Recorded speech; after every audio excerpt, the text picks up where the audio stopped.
Hi, it's Miss Mauro from Birch School.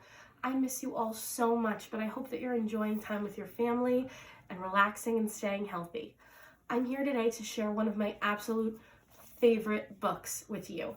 It's written by Jacqueline Woodson, and she's one of my favorite authors. The reason why I love Jacqueline Woodson so much is because her books, they always tell a story that leaves a good lesson with the reader and calls the reader to action to take that lesson into their real lives. You may have heard her books before, The Other Side or Each Kindness, or maybe you've even heard this book before. It's always good to reread books and look at them with new eyes as a reader. So I hope today you'll be thinking about the lesson that Jacqueline Woodson is trying to teach you as we read The Day You Begin. This book is written by Jacqueline Woodson and it's illustrated by Rafael Lopez.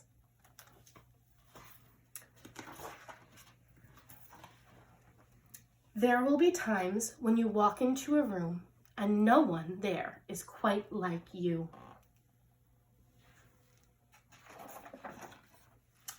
Maybe it will be your skin, your clothes, or the curl of your hair. This makes me think. I can remember a time when I've felt different. If you can remember a time when you felt different, you can put your thumb up or maybe share the story with someone who's close to you. There will be times when no one understands the words that curl from your mouth, the beautiful language of the country you left behind. My name is Roberto. We just moved from Venezuela. And because they don't understand, the classroom will fill with laughter until the teacher quiets everyone.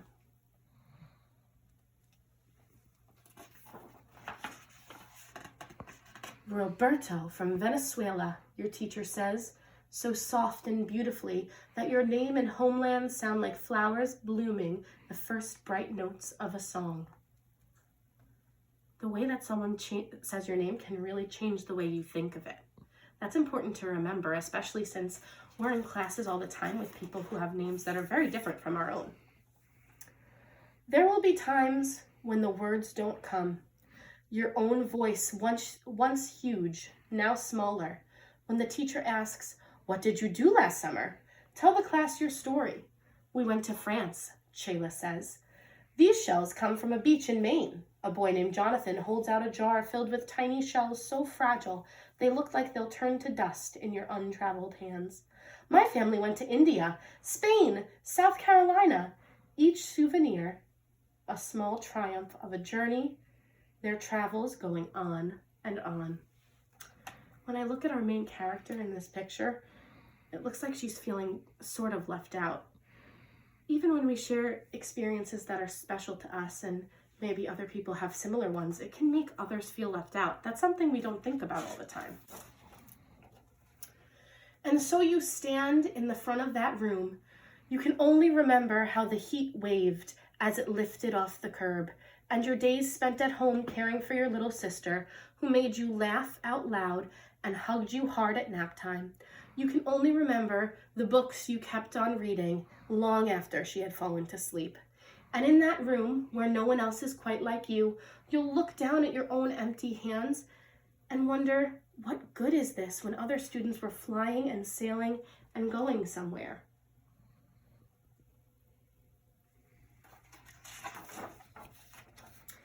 There will be times when the lunch your mother picked for you is too strange or too unfamiliar for others to love as you do.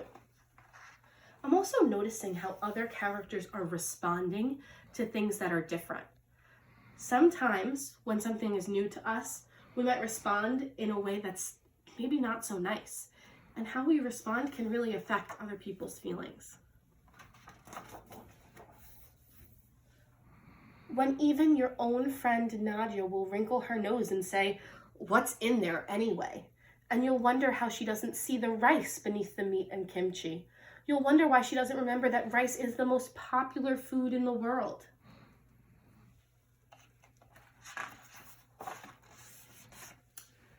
There will be times when climbing the bars are too high. The run is too fast and far.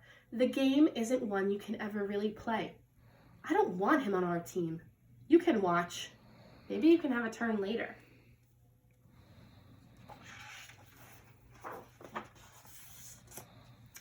There will be times when the world feels like a place that you're standing all the way outside of.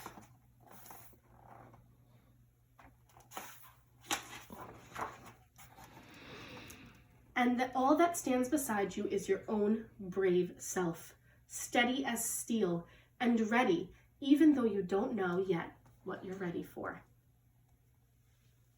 I love the way this picture, you see him reflected differently in the water.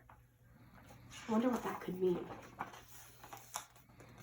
There will be times when you walk into a room and no one there is quite like you until the day you begin to share your stories.